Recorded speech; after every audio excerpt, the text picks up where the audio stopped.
Olá, tudo bem? Seja muito bem-vinda, seja muito bem-vindo aqui a mais um vídeo, uma videoaula, né? Um treinamento aí, estudos para concurso na área de educação, evidentemente. Hoje vamos falar mais uma vez de um assunto recorrente nas bancas. Vamos falar das DCNs. O que é mesmo DCN? D de diretriz, C de curricular, N de nacional. DCNs, diretrizes curriculares nacionais. E o que elas são? São normativas, né? E que estabelecem uma base nacional comum, ou seja, as diretrizes que são exatamente as responsáveis por orientar, seja a organização, a articulação e também o desenvolvimento, além da avaliação das propostas pedagógicas das escolas, das redes de ensino e também dos sistemas de ensino. E é por isso também que, além das diretrizes curriculares nacionais, gerais, né, para a educação básica e as suas respectivas etapas. Quais são as etapas da educação básica? Educação infantil, ensino fundamental e ensino médio. Então, para além dessas diretrizes gerais, né, da educação básica, também trata de cada especificidade das modalidades de ensino, das diferentes modalidades de ensino. Quais são as modalidades de ensino? Vamos recordar? Olha, educação para o campo, educação indígena, educação quilombola, educação especial, educação de jovens e adultos, educação profissional técnica em nível médio, né? A educação ambiental, a educação em direitos humanos, e também a educação nas relações étnico-raciais, para o ensino de história e da cultura afro-brasileira e africana, além da educação bilíngue para surdos, surdos cegos e deficientes auditivos. Belezinha? Bom, então com essa introdução, vamos aprofundar um pouco mais a respeito aí das DCNs e vamos resolver questão, né? Que é para isso que a gente veio aqui. Olha só, as diretrizes nacionais curriculares, né, as DCNs, elas são normas e elas são obrigatórias para a educação básica. Então, na verdade, trata-se de uma normativa legal que vai orientar o planejamento curricular das escolas e dos sistemas de ensino. Isso a gente acabou de ver, né? Bom, o que é importante e relevante nós termos consciência a hora que estivermos lá resolvendo a nossa prova, resolvendo questões a respeito das DCNs? A gente tem que ter um entendimento claro de que elas são uma normativa e que elas foram criadas e pensadas, amplamente discutidas, estudadas pelo Conselho Nacional de Educação, CNE, um órgão vinculado ao Ministério da Educação. Bom, o detalhe importante é que, mesmo com a Base Nacional Comum Curricular, a BNCC, em vigor, as diretrizes curriculares nacionais, elas continuam em vigor, elas continuam valendo. Afinal de contas, a gente pode afirmar com certeza que são dois documentos complementares. Né? As diretrizes vão formar aí a estrutura e a BNCC vai dar o detalhamento, vai dar a minudência dessa ação pedagógica em termos aí de conteúdo e inclusive de competências. Bom, tem várias diretrizes, né? E existem aí as diretrizes gerais da educação básica, que é aquela que a gente estava vendo agora há pouco, né? Mas também tem para cada uma daquelas modalidades que a gente já citou. As diretrizes, por exemplo, para o ensino médio, elas representam um documento mais recente, porque ele foi atualizado agora em 2018 pelo Conselho Nacional de Educação, exatamente para atender o quê? As mudanças originárias aí dessa modalidade, dessa etapa de ensino, né, do ensino médio, da reforma do ensino médio. Então, elas estão aí postas, esta do ensino médio, pela Lei 13.415 de 2018, porque ela vai então atualizar essa normativa para o ensino médio. Agora, a gente tem que considerar também que as diretrizes, elas procuram o quê? A gente tem que entender a legislação, né, de um modo geral, para a gente saber como é que essa legislação foi pensada, como ela foi elaborada, para a gente poder responder as questões na hora da prova. E, nesse sentido, o que é que está por trás das diretrizes curriculares nacionais? Especialmente a equidade na aprendizagem, ou seja, as diretrizes, elas procuram garantir que os conteúdos básicos das escolas, né, sejam ensinados para todos os estudantes, sem deixar de considerar os diversos contextos nos quais as diversas escolas estão inseridas. Então, aí acaba representando e acatando as diferenças locais, ou seja, é a parte diversificada do currículo, né? Então, as diretrizes curriculares nacionais, elas representam, dessa forma, né, os conceitos, as definições sobre princípios, fundamentos e também os procedimentos da educação básica que vão nortear as escolas na sua própria organização, na sua articulação e também no desenvolvimento. Outra coisa extremamente relevante que a gente não pode deixar de considerar, as diretrizes nacionais curriculares, elas falam também e principalmente do quê? Das propostas pedagógicas, né? Elas falam também da avaliação destas propostas pedagógicas. Bom, olha só, se a gente olha, né, para o histórico das diretrizes curriculares nacionais, para as DCNs, a gente vai ver lá para trás que elas estão baseadas, né, na legislação maior, ou seja, na LDB, na Constituição Federal. Então, é natural que a gente enxergue. Por exemplo, a LDB, ela vai falar bastante, né, da responsabilidade da União. E qual é essa responsabilidade da União, né? O que vai caber à República, né, enquanto esfera governamental? Vai caber à União estabelecer em colaboração, né, porque não vai fazer sozinha também, então, União, Estados, Distrito Federal e municípios, então, estabelecer em colaboração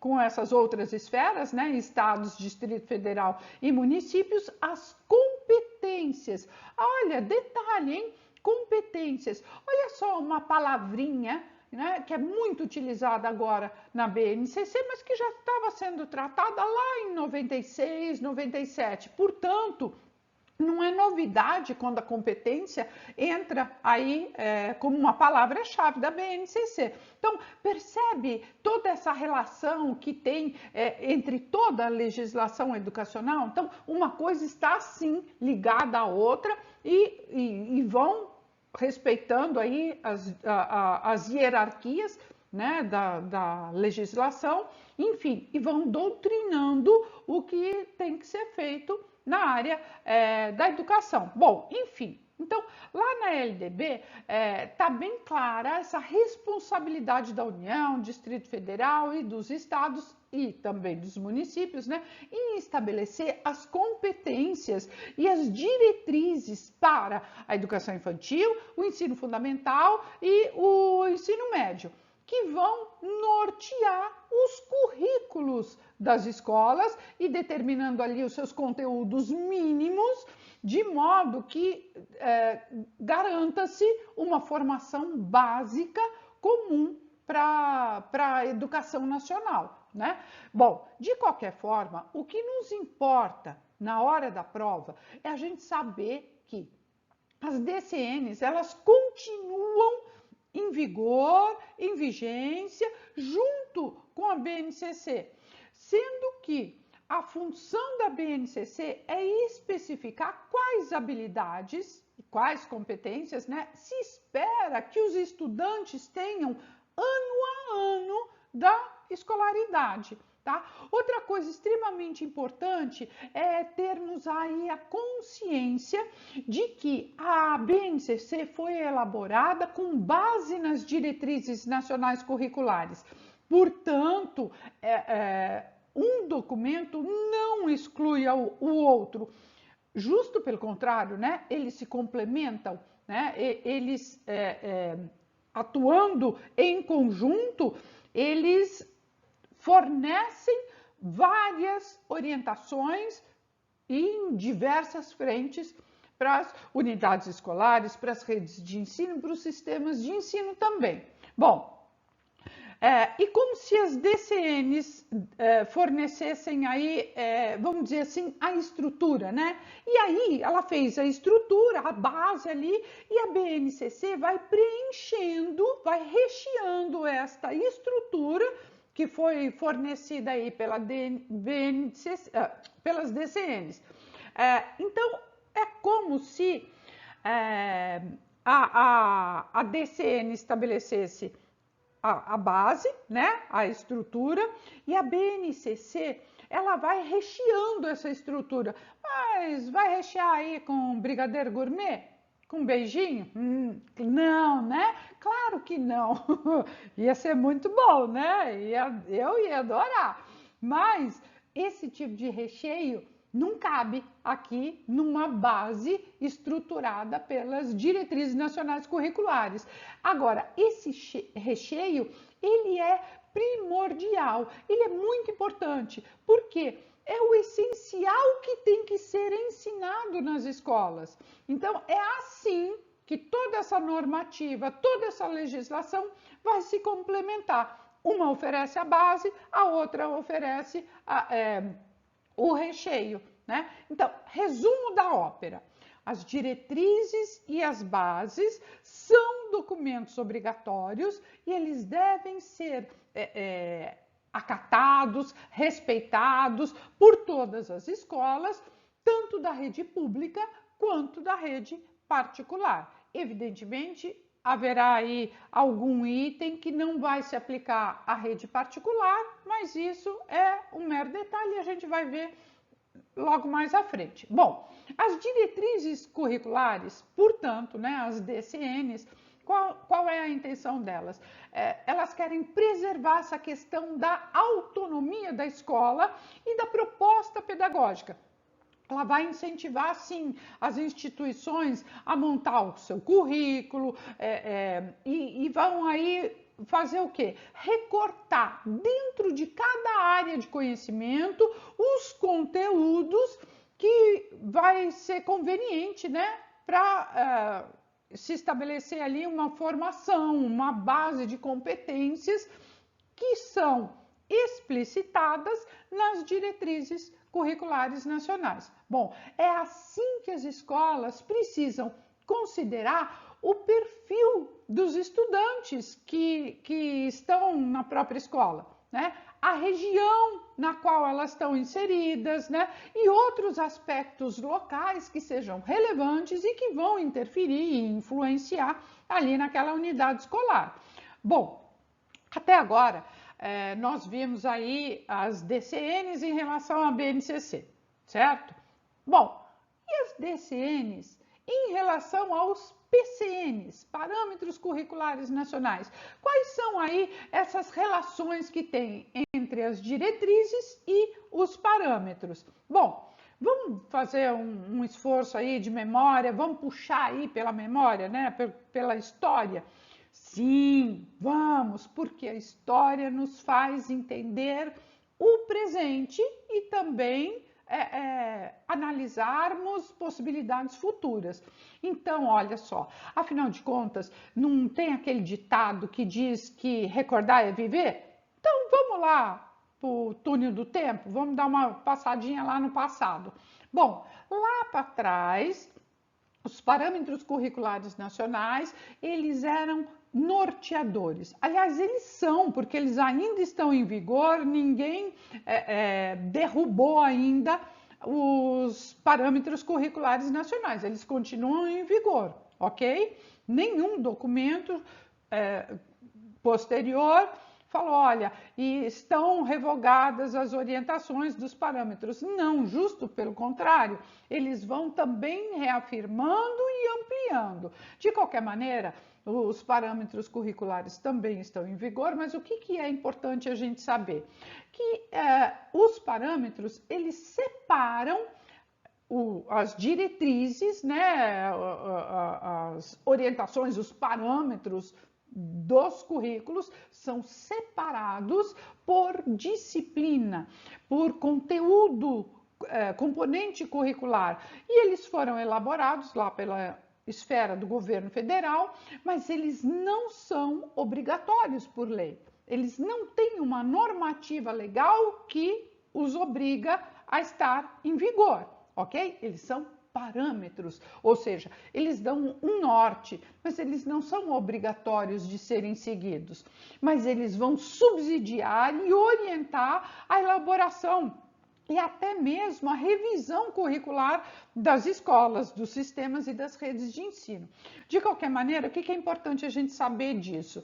Que eles tratam não só dessa questão curricular, mas os parâmetros também, e à época foram bastante inovadores nesse quesito, eles tratam da formação continuada dos professores, fala da inicial e trata com muito cuidado e atenção, né, da formação continuada dos professores. E aí abriu um campo para as discussões pedagógicas dentro das escolas, né? E aí oferecendo subsídios para as escolas também, inclusive, produzirem o próprio material e até mesmo a avaliação dos sistemas maiores, né, da educação. Então, os PCNs, eles são bem mais antigos, né? Eles foram criados lá em 1997, logo após a vigência da LDB, né? Da Lei de Diretrizes e Base Nacional, e eles funcionaram durante muitos anos, né? Como os referenciais para que as escolas pudessem olhar para o seu currículo e começarem a pensar, a refletir, a analisar, a mudar, ou seja, começou ali um movimento de renovação, de elaboração de proposta curricular das escolas e até uma definição que veio mais tarde, né, das próprias diretrizes curriculares, né, que tem aí esse percurso ancoradas aí nos PCNs. Por outro lado, e também na contrapartida, as diretrizes curriculares nacionais, né, as DCNs, elas são obrigatórias. E elas são obrigatórias para a educação básica, sendo que o maior objetivo é orientar o planejamento curricular das escolas e também dos sistemas de ensino. E elas servem também para nortear o currículo e os conteúdos mínimos a serem praticados nas escolas. Portanto, a gente pode identificar claramente que as diretrizes elas estão aí no mundo hoje para assegurar, para garantir uma formação básica, com base na LDB, né, que vai definir competência e as diretrizes para a educação infantil, o ensino fundamental e o ensino médio, além, é claro, das diferentes modalidades de ensino, certo? Bom, dito tudo isso, o que é que está aqui na tela que deve estar te intrigando? Olha só, os objetivos, né? Os objetivos claramente dispostos aqui das DCNs, tá? Que afinal de contas, hoje a gente está estudando as DCNs. Então, qual é o objetivo maior? Olha, sistematizar os princípios e as diretrizes gerais da educação básica contidos na Constituição e na LDB, ou seja, respeitando a legislação maior, né, e demais dispositivos legais, traduzindo-os em orientações que contribuam para assegurar a formação básica comum.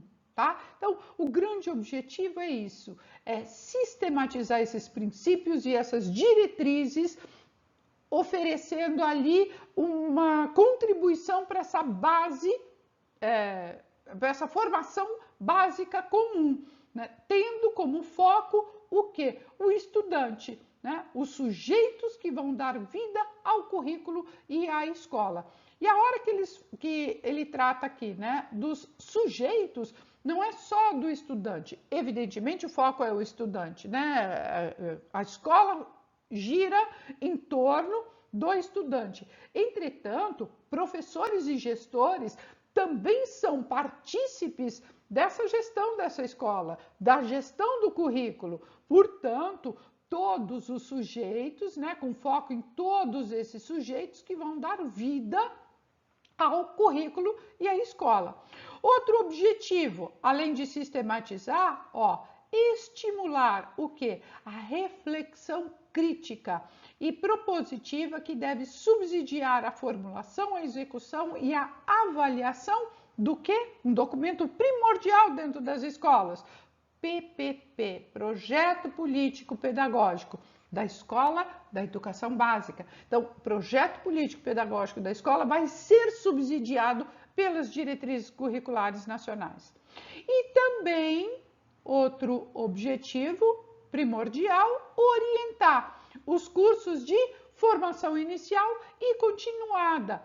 E não é só de docente, é de docente e demais profissionais da educação básica e dos sistemas educativos, indistintamente da rede, tá? Ou seja, é da rede pública, é da rede particular, há que se investir na formação inicial e também na formação continuada.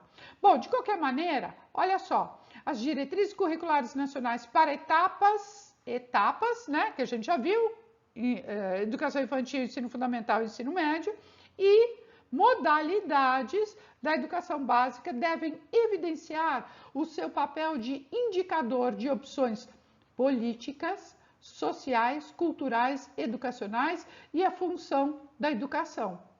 Ou seja, são os princípios da educação, né? Éticos, estéticos, políticos, enfim, na sua relação com um projeto de nação, tendo como referência os objetivos constitucionais, ou seja, aquilo que está pautado na Constituição Federal, fundamentando-se na cidadania, né, na formação para a cidadania, a dignidade da pessoa humana, que pressupõe, o que está pressuposto aí, né?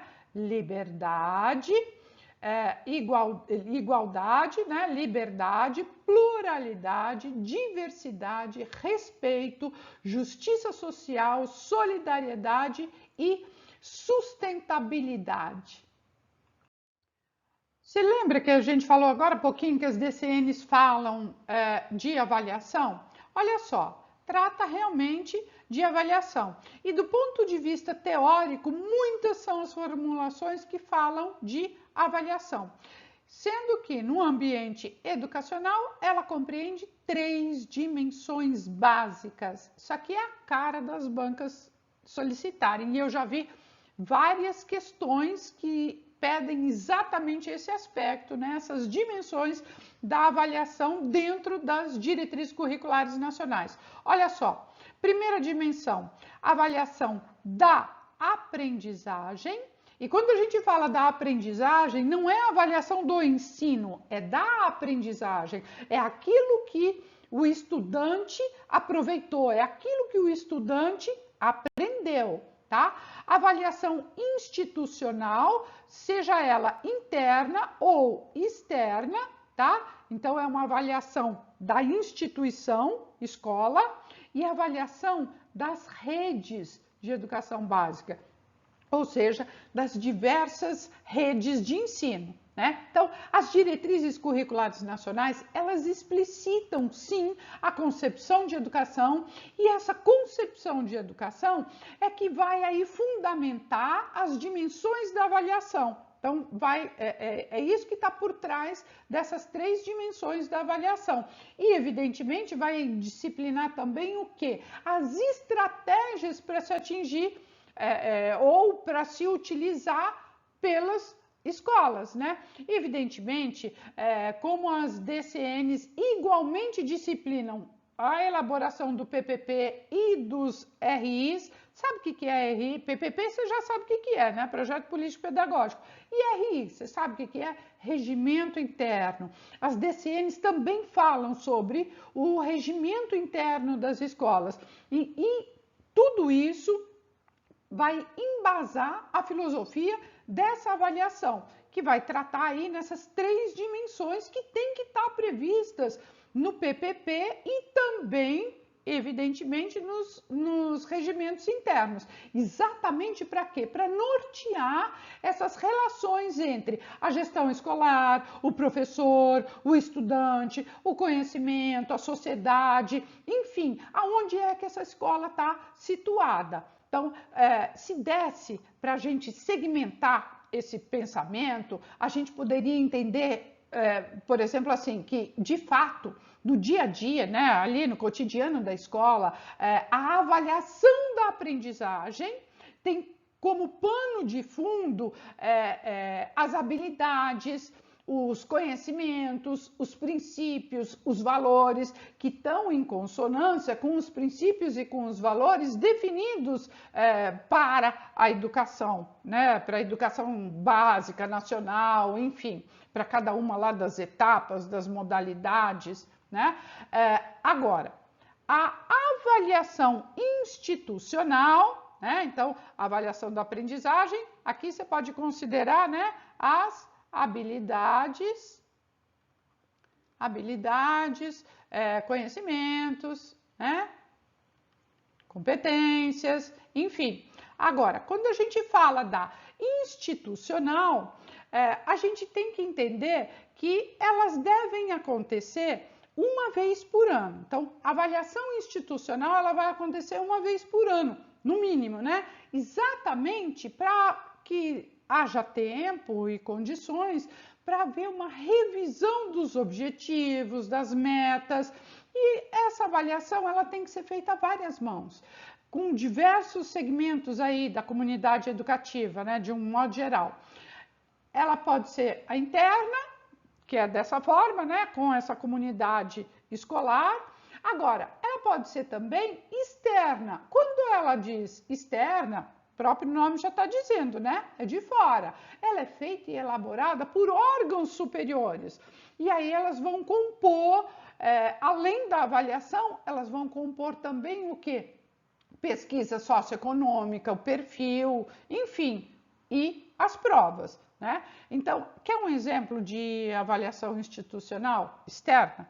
O SAEB, a Prova Brasil ou o próprio Enem. Né? Ele tem lá a prova e ele tem toda uma parte de uma pesquisa, de um questionário, né? Que vai levantar aí outros dados. Então, é esse tipo de avaliação. Então, essa avaliação das redes também da educação básica, ela é periódica, né? Ela é feita por órgãos externos à escola, por isso que ela é chamada de externa, e ela vai englobar aí os resultados todos da avaliação institucional e vão mostrar para a sociedade a qualidade de cada escola. Ó, essa escola aqui tá mandando bem nisso, tá mandando bem naquilo, aquela outra naquilo e tal, precisa melhorar isso, tem aquele aspecto. Então, resumidamente, a gente pode dizer o quê? Que as diretrizes curriculares, elas vão articular os princípios, os critérios, os procedimentos que devem ser observados na organização para se atingir aí os objetivos da educação básica. Agora, tudo isso vai inspirar as escolas, os sistemas de ensino na elaboração do quê? Das próprias políticas e também na gestão dos projetos políticos pedagógicos, né? Agora, especialmente tendo como fundamento e garantia de algo extremamente importante que as diretrizes falam a todo momento: acesso e permanência e o sucesso desse estudante dentro da escola.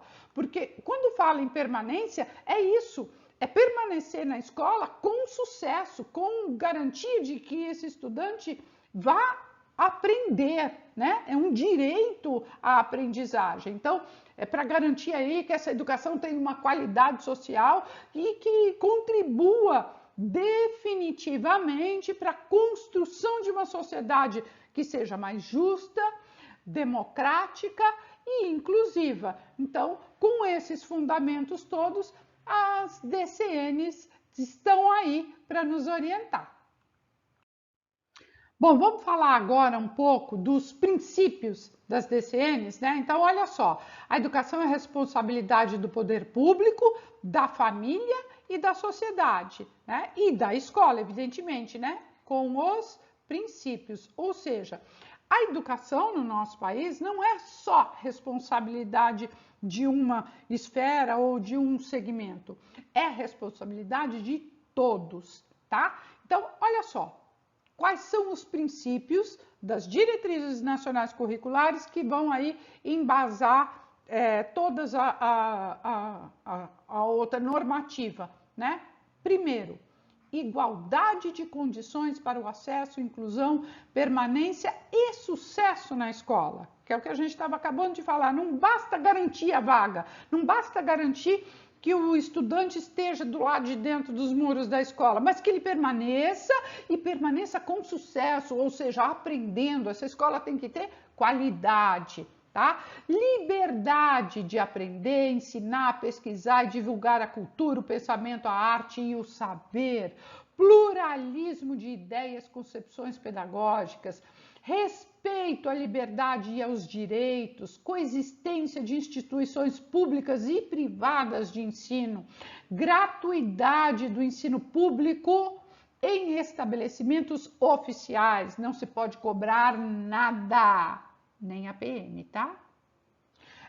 Valorização do profissional da educação escolar.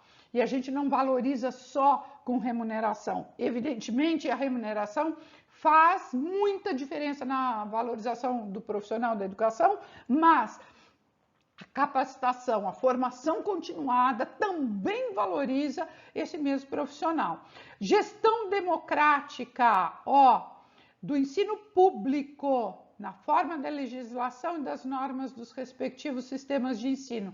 Lembra que eu falei que tinha um aspecto só que a escola particular não incide? É aqui. Gestão democrática não cabe para a iniciativa privada, mas para a escola pública, tá? Só para a escola pública a gestão democrática. Garantia do padrão de qualidade, né? Que está pressupondo que esse estudante aprenda.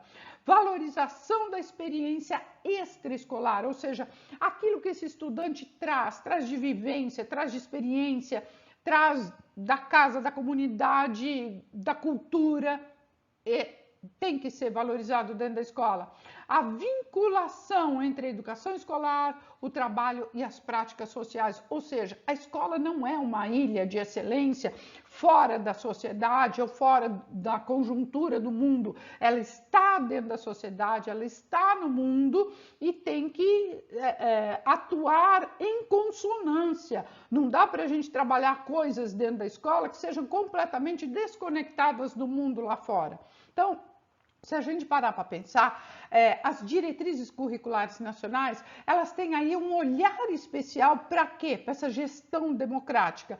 E aí essa gestão democrática, ela pode ser entendida como um valor, né? Como um princípio.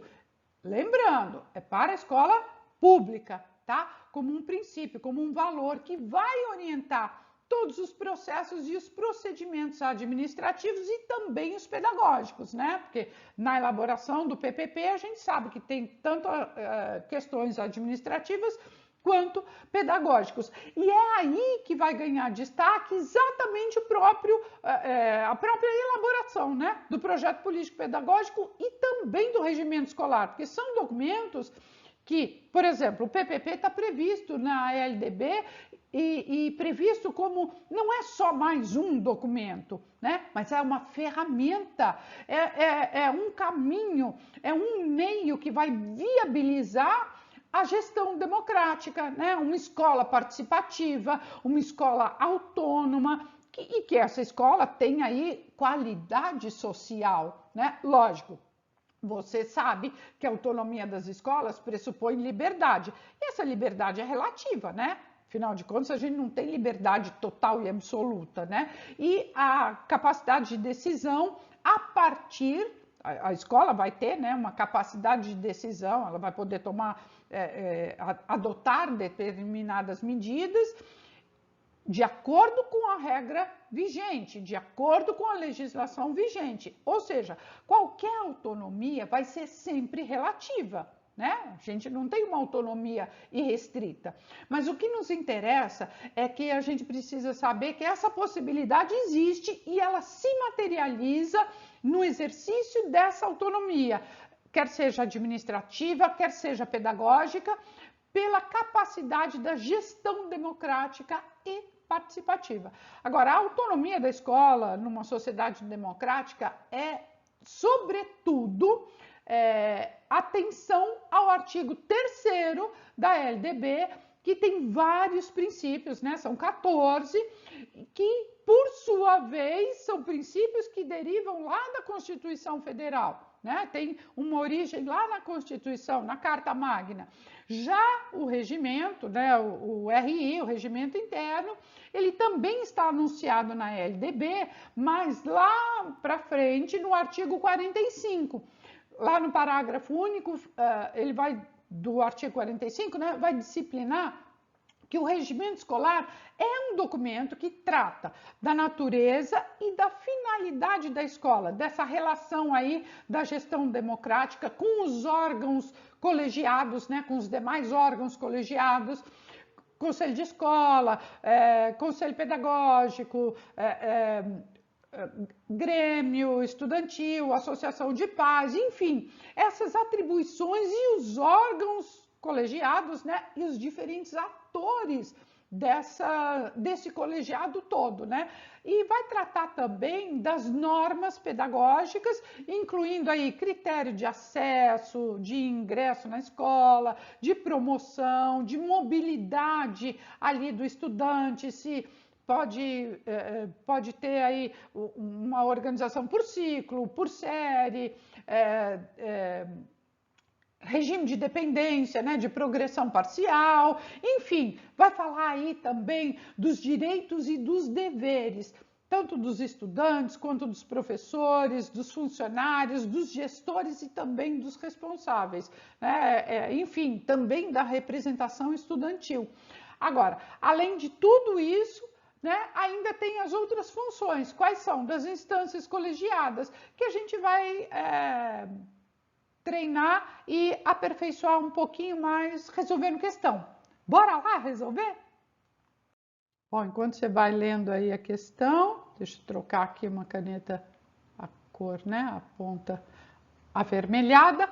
Vamos lá, ó, questão de número 1, 2016, da banca IAM, Prefeitura de Guaratinguetá, no interior de São Paulo, aqui no Vale do Paraíba, para professor 1, PEB 1, né?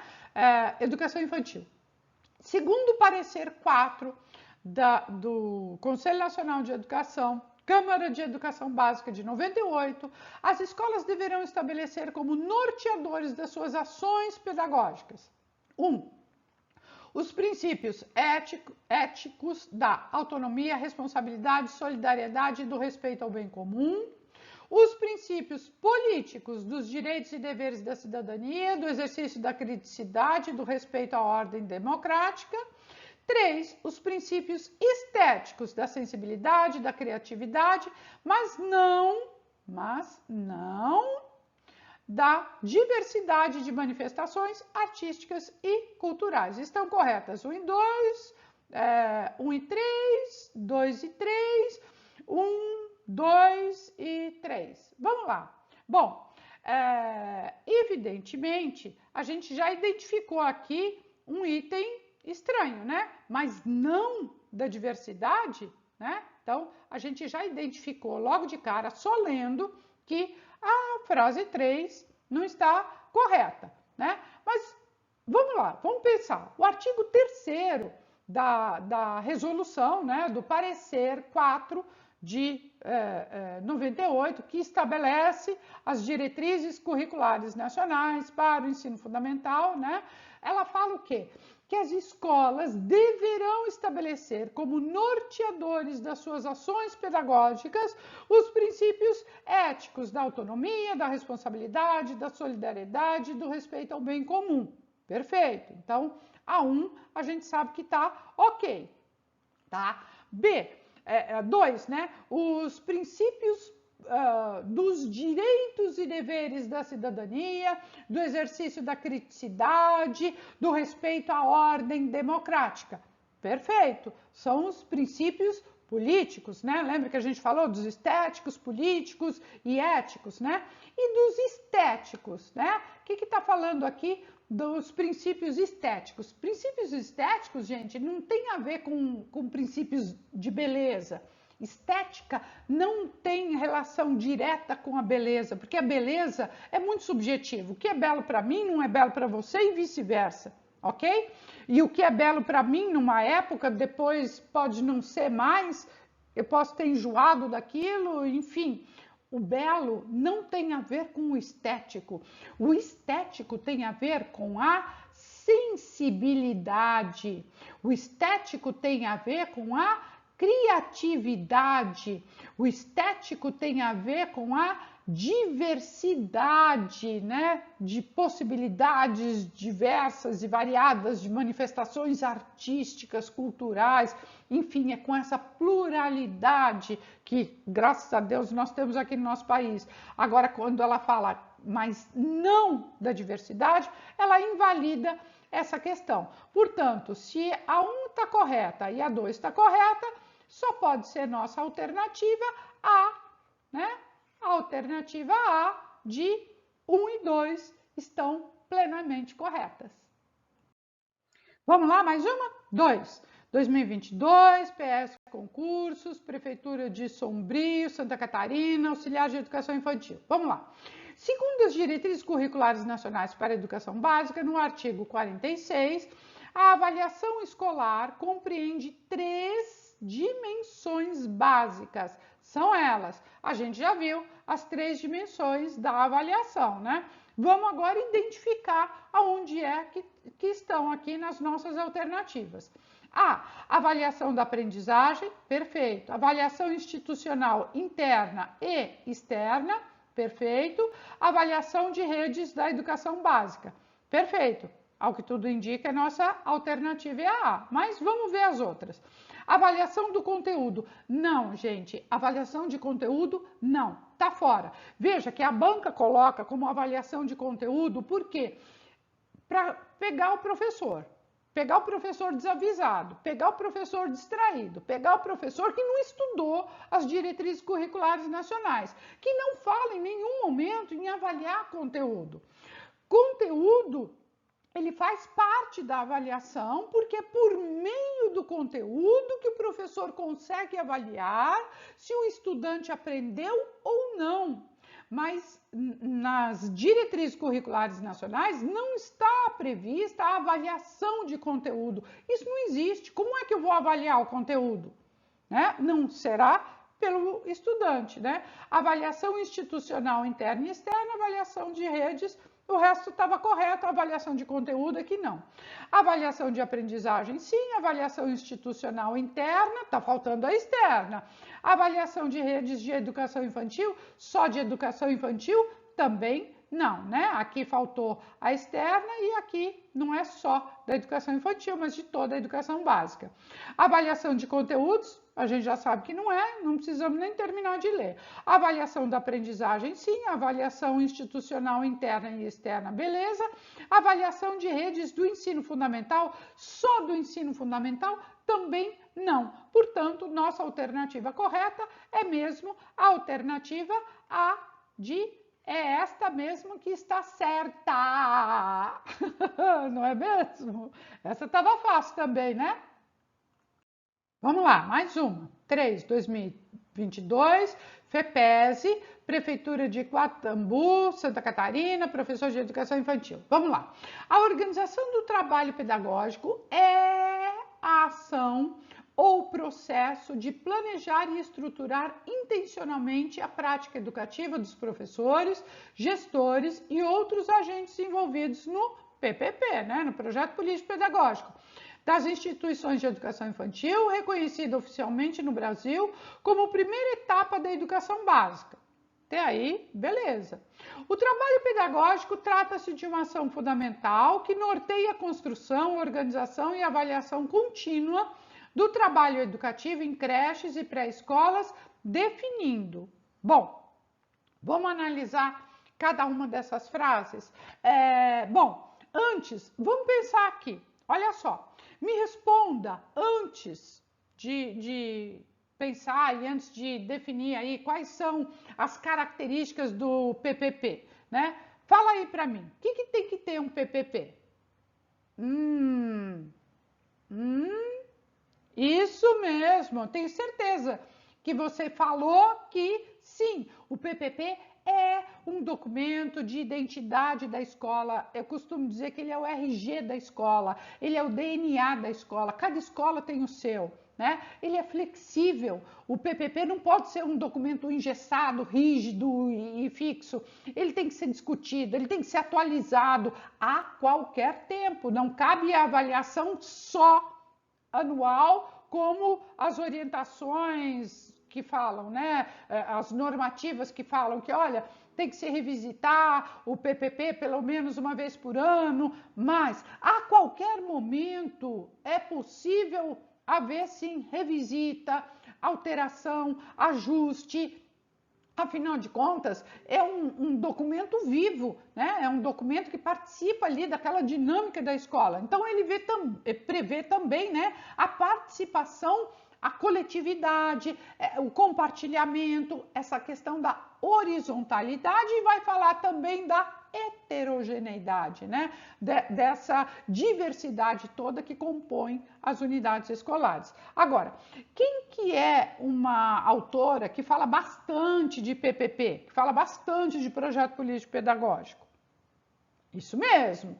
Ilma Passos Veiga, ela é uma referência nacional que trata de PPP. E tanto a Ilma Passos Veiga quanto as normativas, né, a determinação legal, vai falar que os princípios do PPP são de igualdade, qualidade, gestão democrática, liberdade, autonomia e também a valorização do magistério, né? E aí, de novo, pela formação inicial, pela continuada, né? Então, vamos ler agora cada uma dessas frases? Olha só, a frase número 1.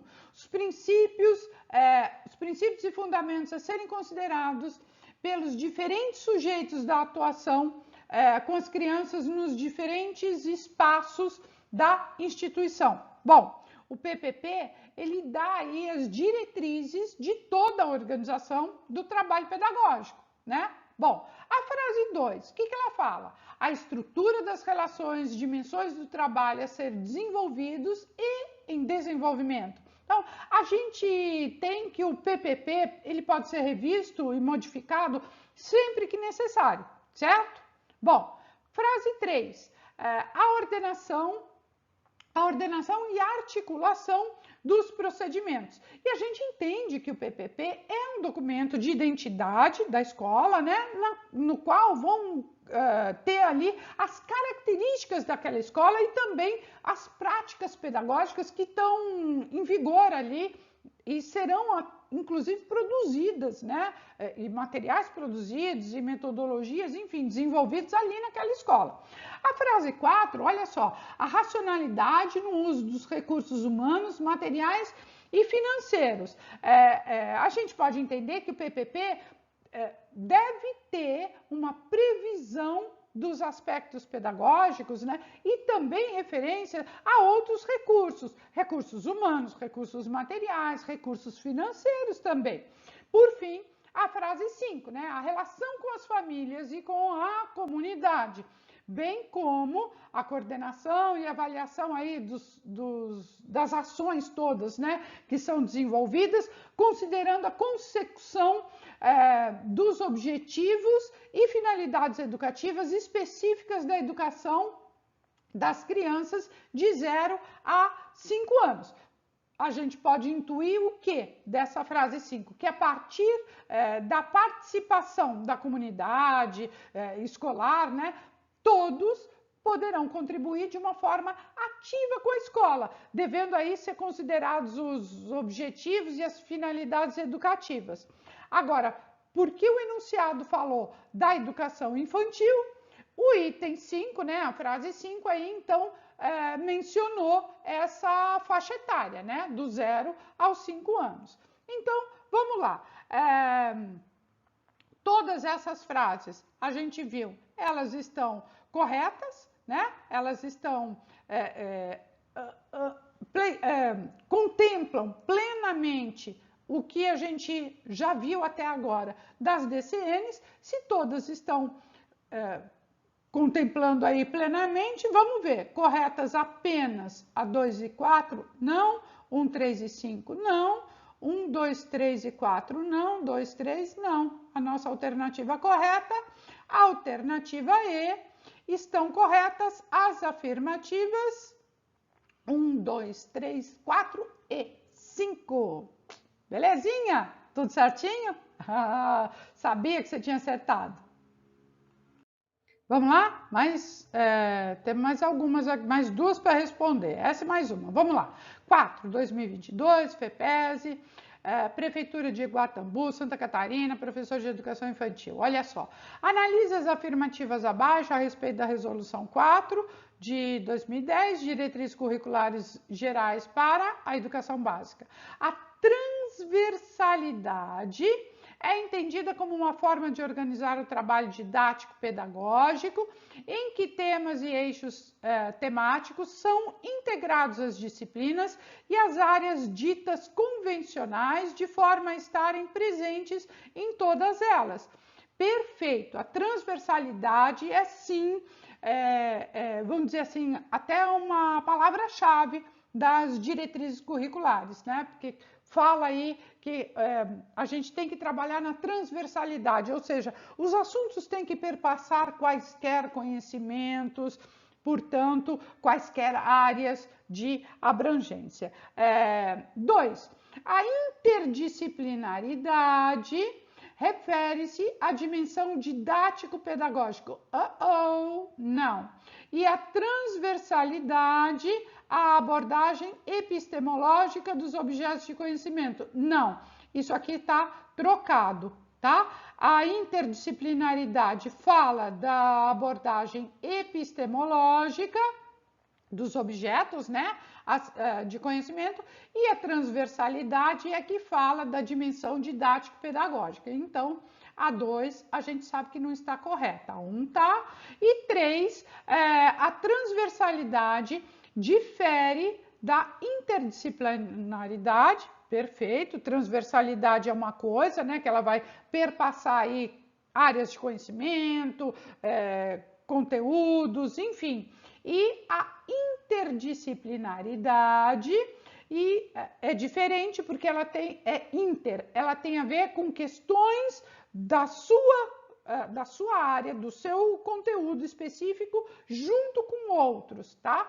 E ambas complementam-se, rejeitando a concepção de conhecimento que torna a realidade como algo estável, pronto e acabado. Perfeito. Elas não entendem, né, tanto a transversalidade quanto a interdisciplinaridade, elas não entendem que o conhecimento está pronto e acabado, fixo e rígido, né? Então, portanto, esta afirmativa está correta. Então, a nossa alternativa 1 não, 1 e 2 não, 1 e 3 aqui. Alternativa C, de tudo correto.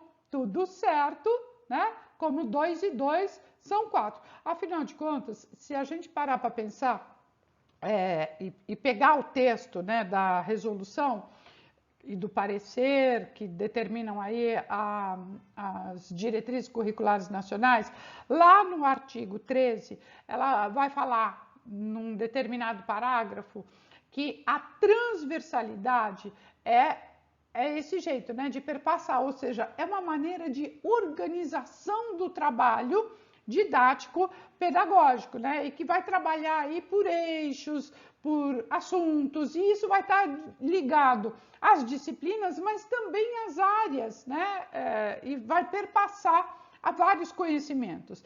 E fala também que a transversalidade é diferente da interdisciplinaridade, que elas se complementam sim, afinal de contas, essa questão aí foi retirada exatamente lá do texto.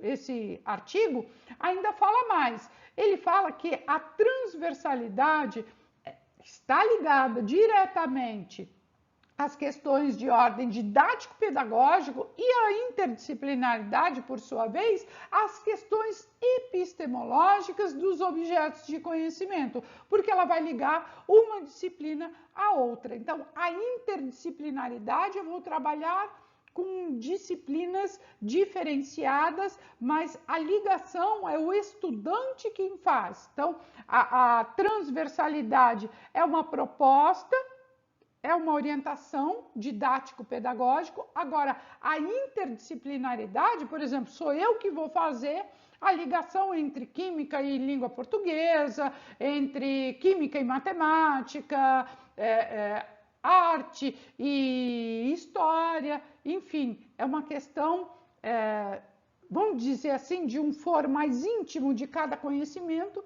e as suas ligações possíveis. Vamos ver aí agora a nossa última questão? Olha só, questão de número 5, 2022, FEPESE, Prefeitura de Guatambu, professor de Educação Infantil.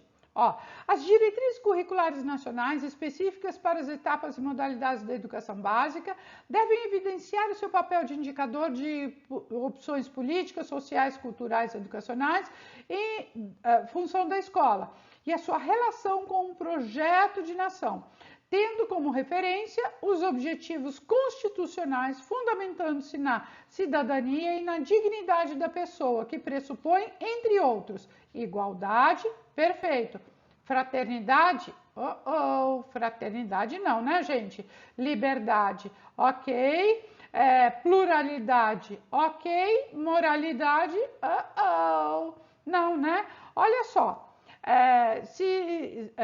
quando a gente para pensar na fraternidade, né? Fraternidade e moralidade não, né? Por quê? Fraternidade, olha só, tá aí para confundir a cabeça do candidato, né?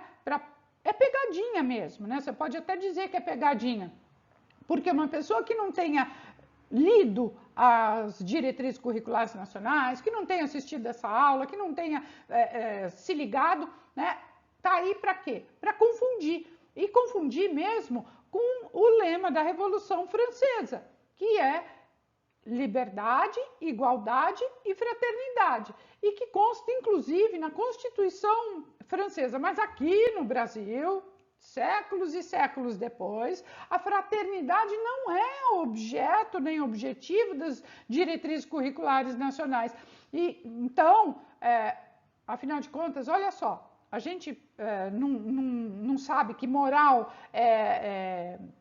isso em relação à fraternidade, né? Agora, em relação à moralidade, né? O item 5 aí, que também não é.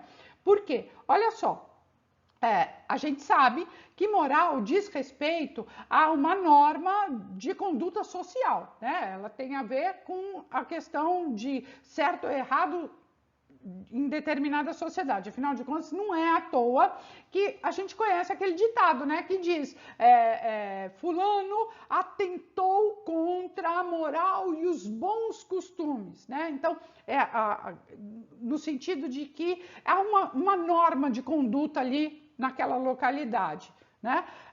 Diferentemente de uma questão ética, que é uma questão mais pessoal, né? Como se diz aí, cada um tem a sua ética e tal. Então, veja que tanto a fraternidade quanto a moralidade não são questões E justamente porque são questões muito específicas, elas não são questões abordadas pelas diretrizes curriculares nacionais, que afinal de contas têm uma amplitude maior, né? Enxergam aí outras possibilidades, dão autonomia para as escolas. Portanto, essa questão de moralidade, o que for determinação moral numa localidade pode não ser na outra. O que for, por exemplo, numa comunidade quilombola, pode não ser numa comunidade indígena, pode não ser no centro de Brasília, por exemplo. Enfim, então a gente tem que considerar que, evidentemente, se eu estou falando de moralidade, eu estou falando de questões mais locais. As diretrizes são nacionais, então ela não vai fechar desta maneira, né? Enfim, as diretrizes curriculares, quando tratam aí da cidadania e da dignidade da pessoa humana, ela vai pressupor, portanto, a igualdade, a liberdade, a pluralidade, a diversidade. Vamos escrever aqui para a gente não esquecer? Olha só, pressupõe, portanto, né? A igualdade. Olha que letrinha feinha, né? Igualdade, pluralidade,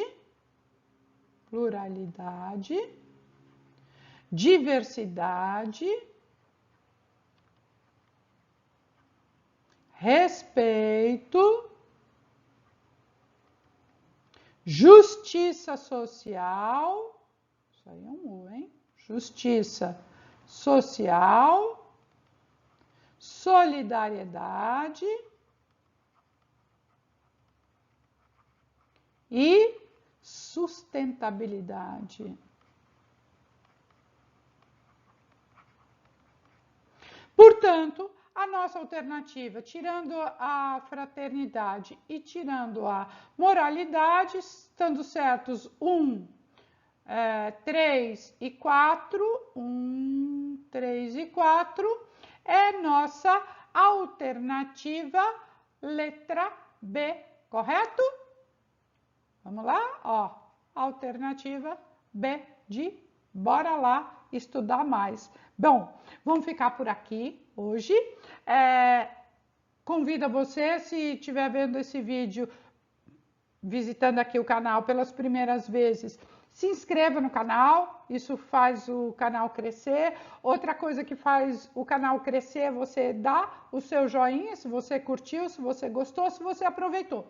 Espero que você tenha aproveitado bastante esse momento aí para estudar um pouco mais sobre as diretrizes curriculares nacionais. Pessoal, beijo grande, até mais, até o próximo vídeo, a próxima aula.